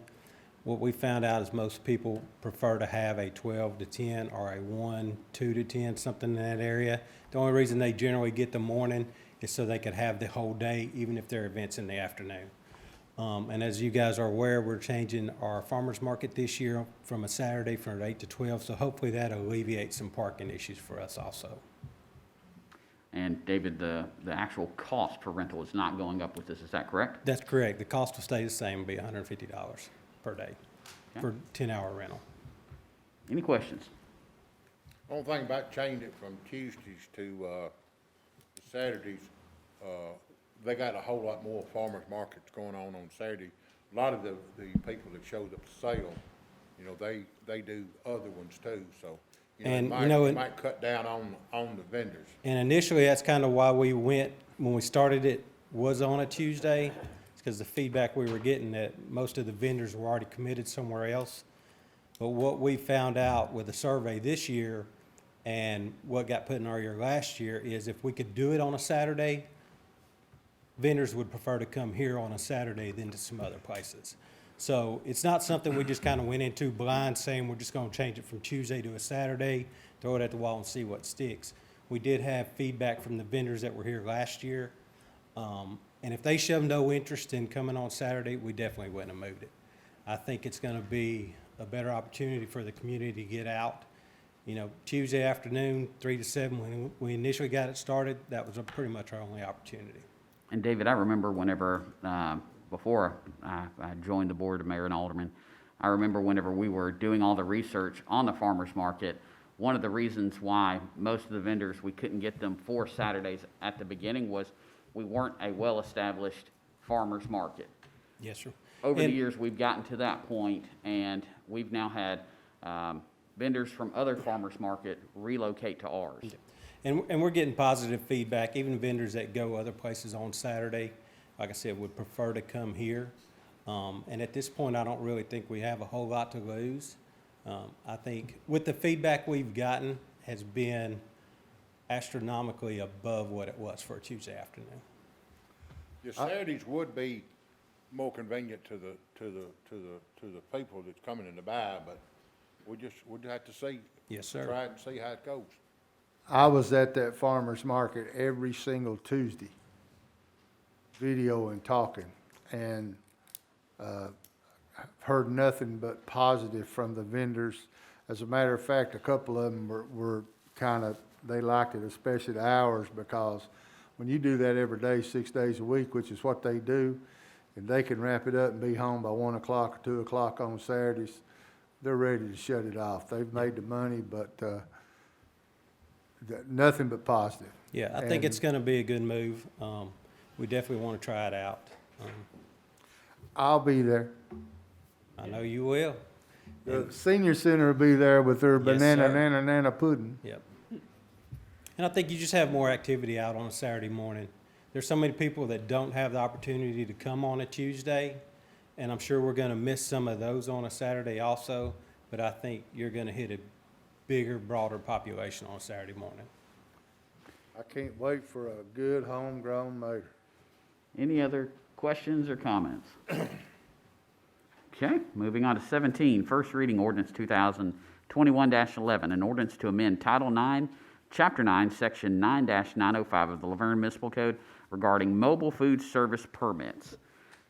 David's going to hang around a little bit for this one because we've been tossing this around with Parks and Rec for events. But this ordinance amends the municipal code to remove the background check requirement for mobile food service permits. Currently, the city requires a background check for any applicants. This is causing food truck operators not to want to sign up to get a permit to operate in Laverne. We're having trouble getting food trucks for different events, so it was asked to bring this in. Originally, our ordinance was based on Murfreesboro's ordinance, and but they do not require background checks for their mobile food vendors. So the city will save on the cost of running the background checks on any applicants. Any questions, comments, discussion? Do we still have background checks on people that's selling vegetables at the farmer's market? No, sir. Don't have that. We don't have background checks on those vendors. We don't have background checks on any vendors that set up, say for Old Timers Festival, that are, selling on a trail out of their tent. We don't have back. And this won't waive the permit. They will still have to be permitted through codes and inspected through the fire marshal. So they'll still have to carry that permit. And that's an annual permit. All this is trying to do is waive the background check, because if the owner comes in, we run a background check on him, there's really no guarantee that he's the one that's gonna be in that, His employer. in that food truck the day of. He could have 3 or 4 people and he could be out of town. And the price for the permit is not changing with this, correct? Yes, and kind of when this got started several years ago, we did have an issue in the park. We still receive the sex offender list from the PD on days of events. So we're going to try to continue to check those with whoever is on site. Any other questions? Thank you, David. Thank you. Okay. These next couple of, these next three will all kind of run together, and I'll go ahead and get Allison on standby. But Resolution 2021-09, a resolution to amend the water and sewer billing policies and procedures. And this is a resolution that essentially when the billing cycle is brought current, which is something we've been talking about now for a couple of years, some revenues related to the minimum bills will be lost, which will save the customers a portion of their bill. We're going to switch systems and get an updated software system, so getting current is part of that. Is there any questions? Okay, moving on to 19, Resolution 2021-10, a resolution to amend the billing adjustment policy for the water and sewer. Let me just hop over here. Again, this is, we've been working probably, I believe Kyle and Allison and Phyllis have been working for about a year or longer on getting some of these policies updated. This is just another policy that has desperately needed to be updated. There is no financial impact for the city on this one. Is there any questions? Seeing none, moving on to number 20, Resolution 2021-11, a resolution to amend the portable construction water meter policy. And this, see, I went a little bit too far here. Let me go back. Here we go. Again, this is all tied to updating some water, sewer, and water billing department policies. The only change this amendment makes is to remove the requirement of the applicant to open the water account prior to the installation of the meter. Well, the ones that don't, this is the thing that they screw onto the fire hydrant. Yes. Okay. Any questions? Okay, moving on to Resolution 2021-12, a resolution of the City of Laverne Board of Mayor and Aldermen to declare property owned by the city to be surplus to city needs and directing disposal of the same. This will be items from the fire department and Parks and Recreation that they no longer need. If sold on government deals, this will generate some revenue for those departments. You've got some recliners, a light generator, some paint, a few other items. Is there any questions? Moving on to Resolution 2021-13, a resolution of the City of Laverne Board of Mayor and Aldermen to issue a special event permit for the Old Timers Festival to be held September 17th and September 18th, 2021. And let's hop over here. The Laverne Municipal Code, Section 8-312, requires the Board of Mayor and Aldermen to approve a special event permit in order to allow the beer board to issue any special event beer permits for that specific event. So financial impact, the additional revenues would be generated by the beer permit applications, plus any sales tax or beer tax they have generated because of the sales at the event. We did try this out for the first time last year at the Old Timers Festival. I did not hear of any issues through the police department or through Parks and Recreation. I know Chip's nodding, confirming that. David, is that the same for you as well? Yes, sir, we had no issues. Any questions about this? I'm not advocating drinking. Let me get that first. But we live in a aged society, and especially with us moving Old Timers Day up this year, where we're going to move it to, hopefully, it's going to be hotter, because last year it was cold, but sometimes things like this is more of a service to the city than, or to the citizens than trying to make money. So, you know, I know a lot of people coming out listening to these good bands that we got lined up would love to be able to drink some cold beer. So, I hope that those people come back. I hope they do well. Is there last year, because other than talking to the owners, was there some sort of limit on what they could do? What was it, Chip? I think it was two or three. Two or three. It was definitely less than 4, and I believe, if I remember correctly, they had armbands. Every time you purchased one, they punched it. I don't think they experienced any issues because it was mid-40s all day long. Do you know, David, I know we've had this conversation, and I called in there and talked to them. Do you know how Smyrna does theirs there on the circle?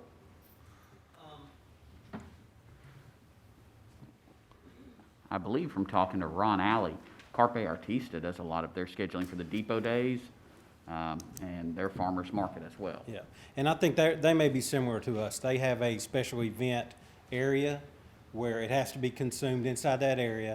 You can't take it out. Pretty much the same. We kind of mirrored ours a little bit off of what they did. We have checkpoints in and out. People are there to make sure that none of that product gets out of that special event zone. And Chip, in your professional law enforcement opinion, what do you think would be a number of a, you know, I think it needs to be more than 3. It all depends on the person. David here, you probably could have 6. Well, probably 6 of the size they were selling. You know, So so we're it's gonna not have like they were selling. we're gonna have full a beer. sign up with a scale on it, step on the scale. Hey, I think we just turned it into a carnival game. But little fellas like yourself can only have 1 or 2. So, Well, the average person, 2 beers, and if you pulled over 2 beers, you're gonna register over the limit because they lowered the limit.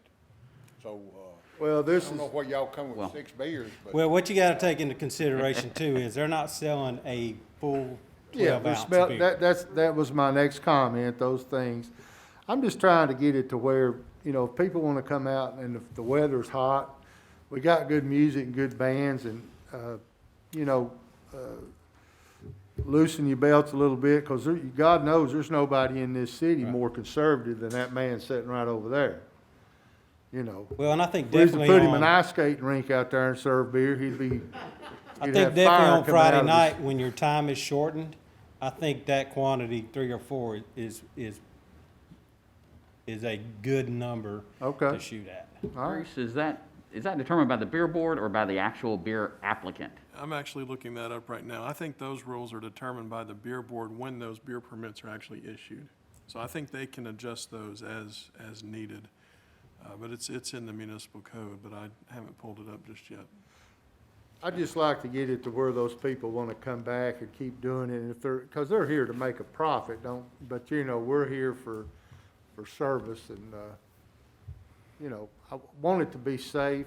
Like I said, I'm not advocating it, but you know, I think they want to come back from the feedback we got from them, even though the first attempt at it, you know, that was our first attempt ever doing it. Had several things going against us. The weather was terrible. I don't know if their location was that great. So there's certain things that we can alter and maybe make it a better experience for them. The weather definitely would have to help us out. I think location is a big thing. I spoke with both of the applicants last year, and they completely recognized that this was the first year, and it's an experiment, but they said the location could have been better, and told them again, we can work on that. That's Right. something through Beer Board. We can figure that out with Parks and Rec and work on that. Yeah, and I think we were trying to locate them in a pretty well-lit area by the concession stand, so they could have, you know, people coming in, coming out, and it pretty much be contained. So, yeah, we could float them around a little bit, maybe. Yeah, I think part of it was at one point, just due to staffing on those entrances, one of them wound up having to close, Right, which yes, led sir. right into them. So you had to take the long way, all the way around to get to them. And most people, whenever you're Well- walking by all the other food trucks, they just stopped there. And that was another thing that was unfortunate for them. When we did run short on staff, we did have to close that main gate where they were located because the other gate on the other side of the field was a higher traffic area. So I think I think it's worth trying again. Do we want to serve beer at every event? Probably not. If this doesn't take off and is not a success, it may not be our choice. We may not have a vendor that wants to come back. Any other questions or I comments? just, hard for me to believe the council's gonna vote to let somebody serve beer at a public, event in Laverne and, gonna have them, three beers and 2 beers, your DUI is, who's gonna take these people home? Well, Alderman Waldron, you have to take in consideration, it's probably a 6-ounce beer, or 8 at the most, so they're not selling a full 12 to 16-ounce cup of beer, and it's pretty much draft beer. I'm just saying, Chief Davis, did you want to weigh in on I that? don't have no problem with people drinking beer, but, everybody knows if you drink 2 beers, get in the car and the police pulled you over, they're gonna get you According a to Chip, DUI. according to Chip, I'm good with 6. Yeah, I'd like to see it. I'd like to see it. I think I just got a free ride.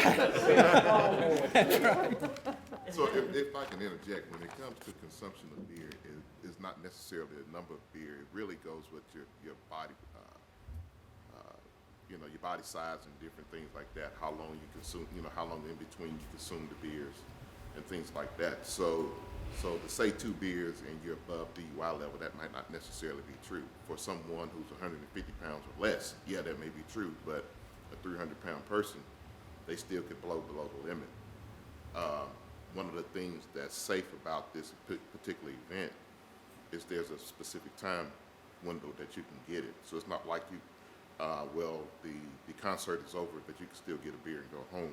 The beer sales stop prior, hours prior to the end of the event, which will give you the opportunity. Now, as far as enforcement, it doesn't change the way we enforce anything. You still have to be responsible when you do this.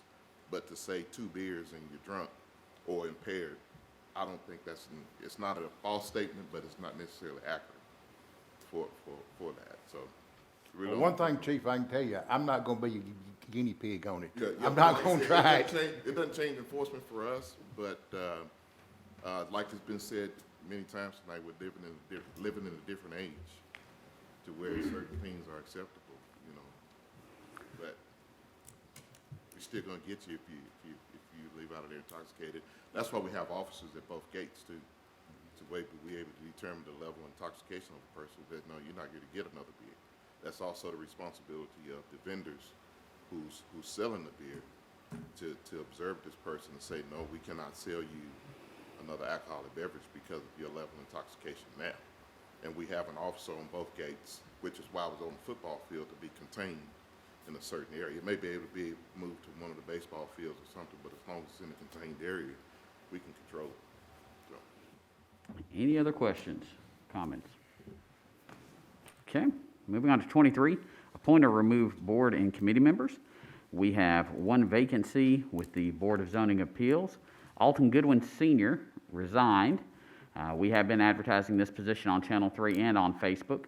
We have 3 remaining applications from the appointment earlier this year: Joseph Suvak, Jeremy Phillips, and Kara Hobbs. We have received 1 new application from Jim Hessman, and Tuesday night I will appoint a member, and the board can confirm it or not. And you should have each person's application in there. Last item will be discussion. This will be the city administrator's performance evaluation. This is an overview of the city administrator's performance evaluation that's required each year. Each year, the city council must perform a performance evaluation on the city administrator. This year, the average score for all of the categories is 4.17, with all 5 city council members participating. This places the score in the above average range, and I believe we should have these up on the screen. You can see as we go through them for individual characteristics. Overall, Bruce got a 4.07 for performance, or for professional skills and status, 4.24. Relations with elected members of the governing body, 4.28. Policy execution, 4.20. Reporting, 4.24. Citizens relation, 4.04. Staffing, 4.08. Supervision, 4.05. Fiscal management, 4.36. Community, 4.16. And again, overall, 4.17. I don't see in here where we have pulled any of the comments from any of the board members. But overall, good job, Bruce. You can definitely see areas that board members have concerns or issues with for next year. But overall, good job. Anyone want to add anything to? Well, the only thing I want to add, I didn't fill mine out, and the reason I didn't fill mine out, I was elected in November for this alderman job, and I didn't get sworn into December, and this thing was circulated around, and I wasn't on this board probably about 2 months, so I didn't feel like I was on it for a whole year. I will fill it out next year, and in prior years when I was on the board, I filled it out every year. The reason I didn't fill it out, because I didn't feel like me being on the board just 2 months to make a good selection. But I would, in prior years, I do think Bruce has done a good job, best he could do. You know, but the reason I did not fill one out, because when they circulated this paper around, I was just on the board for 2 months, and but Bruce, I will fill it out for you next year. Thank you, sir. Thank you. Thank you, Alderman Waldron. Alderman No, Alderman Coates, would you like to add anything? I'd just like to say Bruce does a great job and keep up the good work. Thank you. I wouldn't have his job. What, with the new proposal for the ice skating, Now that axe throwing? Now that you did so good, can we get the axe throwing and the state rink? We'll talk about it. Okay, moving on to mayor and alderman comments. Alderman Waldron. I always like to be first. First thing I want to do is about the rezoning out there. The planning commission, the applicant deferred it, and I've got a lot of phone calls on it. I don't know if this is true or not, but what I was told, one reason that they deferred it, some of the members was missing, and they didn't want to run a chance of getting an unfavorable recommendation. We're and the applicant has all that right to do that, but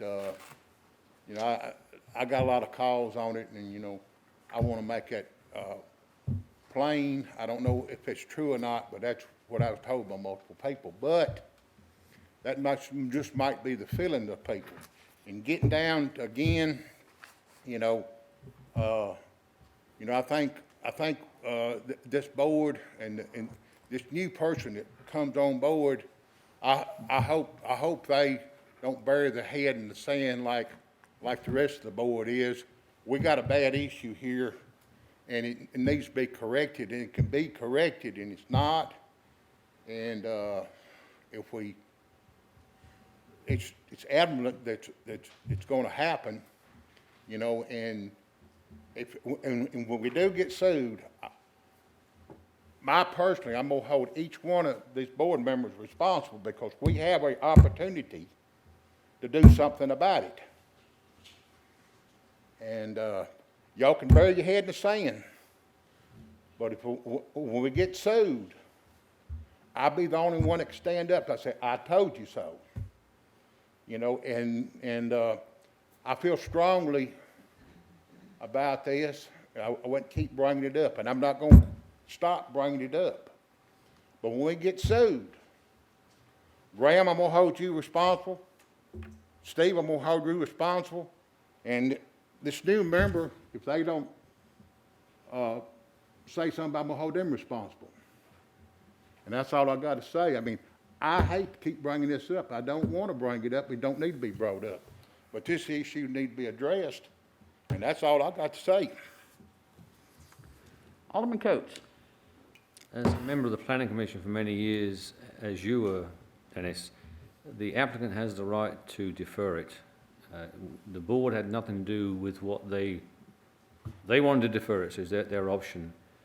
As far as getting sued, everyone knows sitting on this board, it's a tough job sometimes. You've got to make some difficult decisions, but you've got to vote with your heart and go with what you want to do. And the idea of having 5 members is democracy, so the idea is that the majority wins. So it is what it is. I understand your concerns, Alderman Waldron, but we have to move forward. But until the applicant, or any applicant, come forward with their final product, we can't make a decision one way or the other. That day will come, and it's coming, but unfortunately this month was not the right month.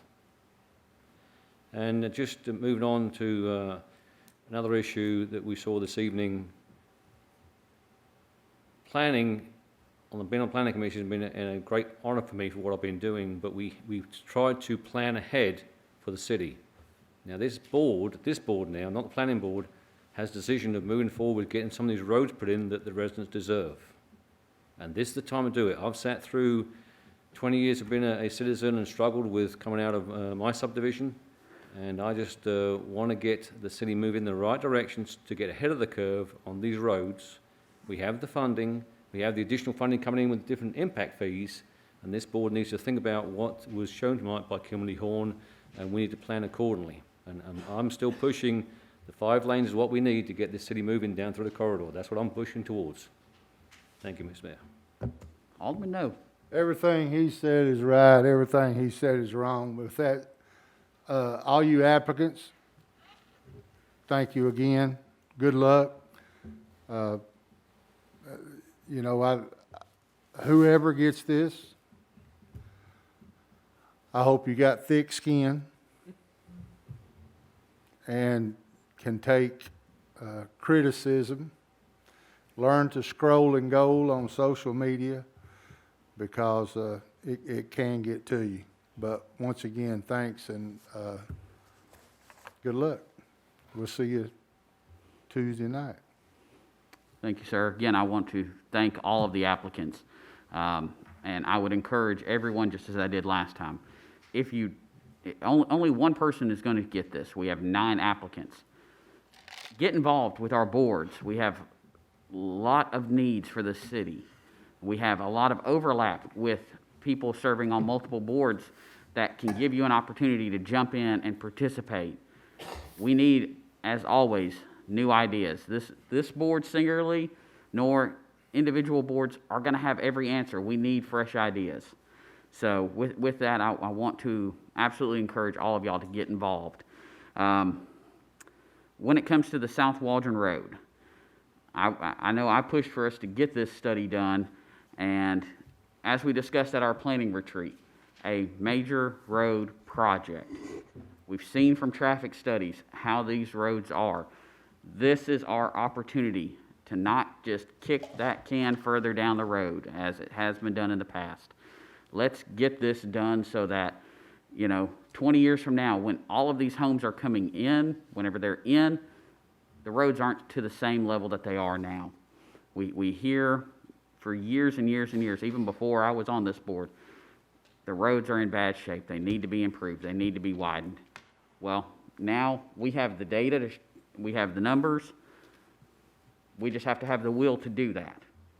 So we have our budget workshops coming up this month.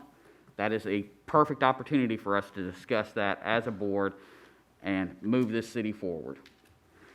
When it comes to Arbor Ridge, again, I don't know why they deferred. They deferred. It's completely in their right to do. But I would remind everyone on this board, if you know of a legal hurdle for this, that could put the city in jeopardy, you have a fiduciary responsibility to make that known. Otherwise, just as much as we want to say it's so-and-so's fault or so-and-so's fault, it's also the whole board's fault. With that, call this meeting adjourned.